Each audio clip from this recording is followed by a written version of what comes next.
Welcome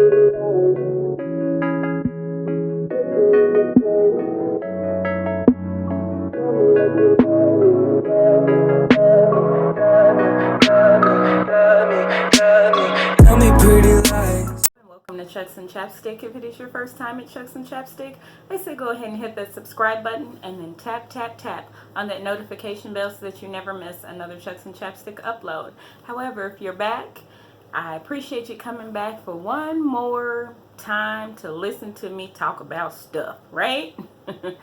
So if you watch my previous video, or if you don't know about my previous video, I decided to do a two-part series about box regrets. So what I'm basically talking about is things that I got from subscription boxes that I regretted keeping. That was part one. Part two, now I'm going to talk about things that I actually regretted sending back. I was commenting recently on another YouTuber's channel. Her name is Alicia Martin, and she's a really sweet lady. She does all kinds of unboxing. She does jewelry, she does clothing, she does like bath and body products. Like, she does an array of things. So go check her out. You'll learn about some boxes that you had never heard about before, I promise. What I had commented was, if you were going to pay for something, you absolutely want to make sure it's something that you're in love with, especially for these prices. These ain't cheap prices for these subscription boxes. But at the same time, I need to point at myself, boop, boop, boop, boop, and tell myself the same thing, because there have been some things that I really liked, but for one reason or another, I just kind of moved too quickly, and almost as soon as I put it in the box at the postal service to return it back to the, the subscription box company, I'm like, no, if I can just reach my hand down in the little slot and rip it back out, because I really, really liked it. But at the point that I dropped it in the box, it was too late. So if you just sit back, you will see some of the things that I actually regretted sending back. Again, this isn't just Stitch Fix. This is, all boxes considered. So, see you on the other side. So this is probably one of the biggest regrets that I have of any item that I have sent back. I'm actually going to let the original audio play here because I cracked up when I rewatched this. It was late at night when I was filming, and any marble I had lost by this time. I can move about in it. Yep.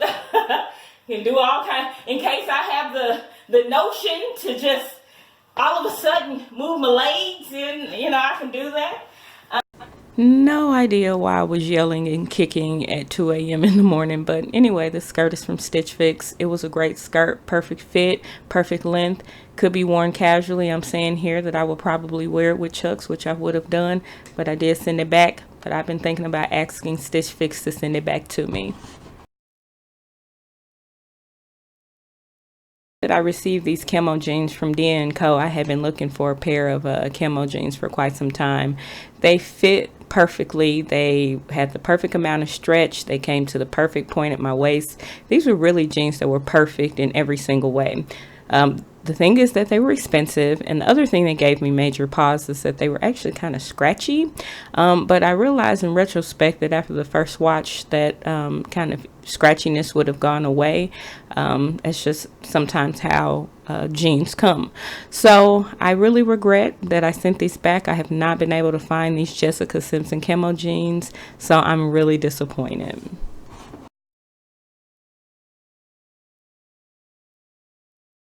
So here's this beautiful chocolate colored brown faux leather jacket that I got from the brand Bagatelle in a Stitch Fix box. It has a stretchy panel on the side that allows for lots of movement, especially if you're layering under it during the winter time.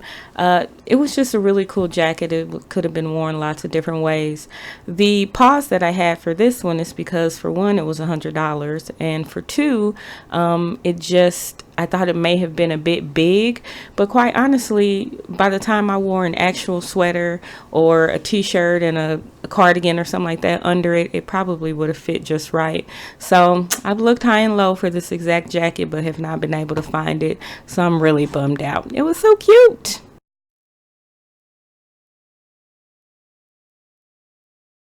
I really like this pink blush moto jacket that I got in a trunk club from the brand Halogen. I actually wish listed this jacket thinking I could catch it when it went on sale. It's not in my closet right now, so that lets you know that I was unsuccessful in that bid.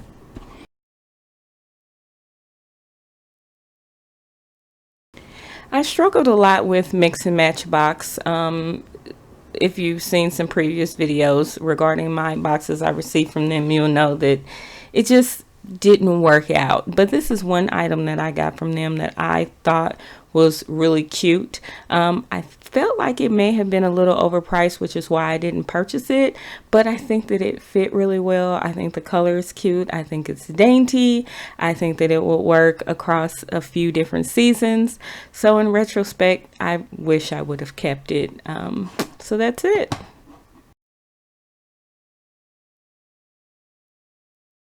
Here are a pair of white slip-on shoes that I got from Trunk Club with a little bling on them. These shoes were so cute, which I was surprised by because I didn't like them in the box. The thing is once I found out I was having foot surgery, I was advised not to purchase any new shoes because the landscape of my foot would change so dramatically that what fit before may not necessarily fit the same way after. So I still may end up getting these shoes, but it's a roll of the dice because they may sell out, they may go out of stock. So what did you guys think about some of these items that I actually regret sending back? Two takeaways. I'll reiterate one point that I made in my last video, and that is I believe it is very important for you to take the 3, 5, 7 business days, depending on the subscription box, to make a decision. So that way you're not influenced by, oh, you're happen to be bloated one day, or, you were feeling bad one day, so you're in a grumpy mood, and so you kind of have some negative energy going on. Like, you just want to make sure that you are making a sound decision based off of how you feel about the item as opposed to how you feel that particular day about the item. So taking that 3 to 5 business days or 7 business days to get it back. I am very much the person who doesn't want to forget to send it back because then you're going to charge me for all of it. And I don't want that to happen. So I try to make a real quick decision, go with my gut, and then, send the item back. But in some instances, I think that maybe I rushed the decision and now obviously I regret it. The other thing is that I'm that gal that will see something, because I know brands very well, and I will see something and be like, I feel like I could find that somewhere else for cheaper. So I will go ahead and send the items back thinking that I can find it somewhere else for cheaper, and sometimes I win. For instance, this Madewell top that was in my Stitch Fix box for $69, ended up buying it from Madewell directly after it went on sale for $34. So basically half of what Stitch Fix was trying to charge. I'm not getting mad at Stitch Fix. Their price is their price. But I also know Madewell knows it goes on sale and ended up buying it for myself for a heck of a lot cheaper than I could have got it from Stitch Fix, even with the 25% discount.